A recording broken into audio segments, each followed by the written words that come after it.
महराज मलिक ने आज फिर अपने इलाके की आवाज बुलंद की है, लेकिन मैं आपको बता दूं कोई सेटिस्फाइड आंसर नहीं था। आपने देखा कि लोग आपको बार बार कहते हैं कि आप भी पूरी बात नहीं करने देते, बट आपने एक ऑटो एम्बुलेंस का हवाला दिया। मैं जानना चाहूंगी वो क्या है। देखिए, बात सजाद साहब शाहीन की हाँ, थी। सवाल उनका था, पहला हाँ, सवाल था, और डिस्ट्रिक्ट डोडा के डोडा की। हॉस्टल की बात थी। हालांकि वो बानिहाल से, लेकिन डिस्ट्रिक्ट डोडा का हॉस्टल ऐसा है जो खिताई चनाब को रिप्रेजेंट करता है, जो लोगों को रिलीफ देता है।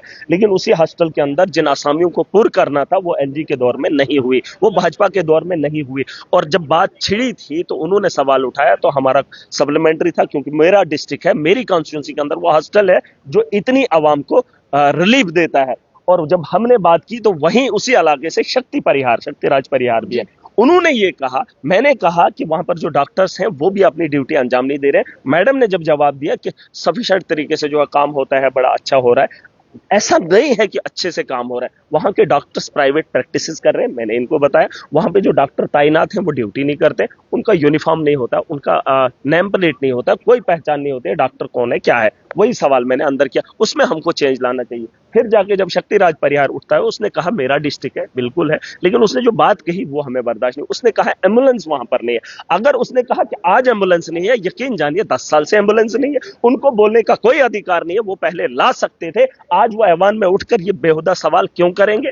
आज बोलेंगे सरकार को क्या आप एम्बुलेंस कब दोगे? क्या मेरा रोकना फर्ज नहीं था? क्या मेरा सच नहीं था? इनके पास अख्तियारात थे, उस वक्त इन्होंने एम्बुलेंस क्यों नहीं दी? इन्होंने जो है क्या क्या नहीं किया, और आज कहते नहीं आपको पूछने का हक नहीं है। मैं पूछता हूं इनको, आपने कठुआ के अंदर एक ऑटो की एम्बुलेंस बनाई जिसकी स्पीड 30 की है, क्या उस स्पीड से आप बीमार को उठाकर किसी हॉस्टल के अंदर इलाज के लिए पहुंचा सकते हो?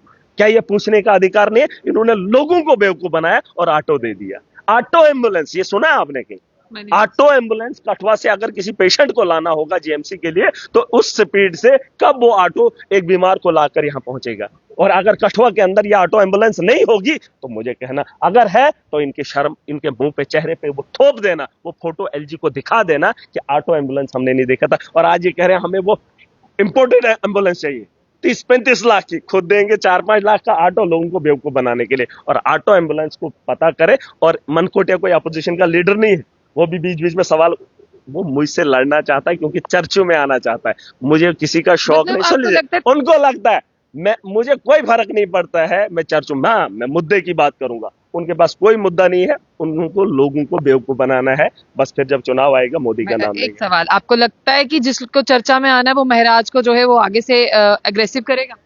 नहीं, उनको फिलहाल सवाल सही करना चाहिए। देखिए, आपका सवाल सही होना चाहिए, हमारा जवाब होगा। लेकिन अगर बेहुदा हाउस में अंदर बातें होंगी, मुझे जैसे इंडस्ट्रीज को लेकर एक हाँ। लीडर ने बात की, नहीं उसको शोभा देता। उसने कहा लखनपुर हमारा बिजनेस ठप हो गया जम्मू के लोगों का, उन्होंने ही तो किया। उसने कहा सरिया नहीं बिकता है, ईंट नहीं बिकती है। सुन लीजिए, उसने कहा हमारा कारोबार नहीं हो रहा है लोकल लोगों का। तो क्यों नहीं हो रहा है? महाराजा के उस सपने को रौंदा इन्होंने और जश्न मनाया था। और अभी बोल रहे हैं कि लखनपुर में कोई ऐसा काम करो ताकि बाहर का यहां नहीं आए। अरे वही तो था 370, वही तो था। इस वक्त ये तोड़ मरोड़ के ये बातें क्यों बोल रहे हैं? सीधा बोले ना, हमारी नाअहलिया, हम मोदी के गुलाम हैं, हम मोदी से डरते हैं, हम मोदी के बिना जीत नहीं सकते हैं, असेंबली में पहुंच नहीं सरकार सकते। उनकी भी तो है, किनकी? जिनकी है सरकार से वो भी तो मुतालबा करेंगे, उनकी भी तो वहां पे उम्मीदें हैं। इनकी नहीं है। किनकी ये है? हिंदुत्व के नाम पे आए हैं, मोदी के नाम पे आए, ये सिर्फ वही बात करें। महाकुंभ मेले में मेरे 2 नौजवानों की मौत हुई, वहां पे पानी के अंदर वो लोग मरे।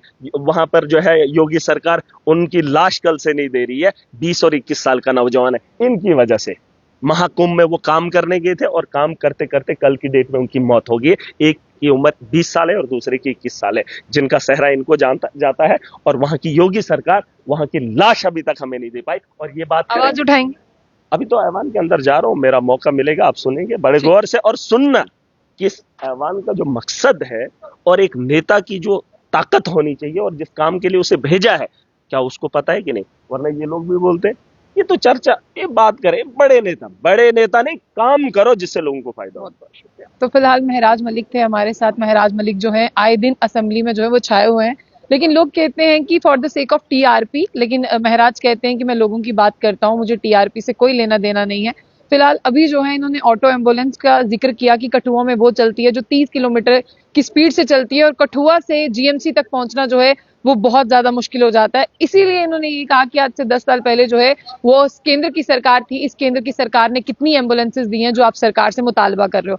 लेकिन अभी हेल्थ इंफ्रास्ट्रक्चर को बेहतर करने के लिए यहाँ पर ग्रांट्स तो पास हो रही हैं, लेकिन डोडा जैसे इलाके में वाकई में आपको बता दें कि हेल्थ इंफ्रास्ट्रक्चर को बेहतर करने की बहुत ज्यादा जरूरत है। सिर्फ डोडा ही नहीं, अगर मैं पीर पंचाल के तमाम उन इलाकों की बात करूं, रजौरी पुंछ की बात करूं, डोडा भद्रवा किश्तवाड़ की बात करूं, इन सब इलाकों में भी हेल्थ स्ट्रक्चर जो है वो बहुत ज्यादा बेहतर होना चाहिए। बाकी रही जम्मू की बात, हर एक को जो है यहाँ पर शिफ्ट किया जाता है, यानी हर एक को यहाँ से जो है वो रेफर किया जाता है। तो इस तरह के उनके निजाम बनाए जाएं ताकि लोगों की जान बचाई जा सके।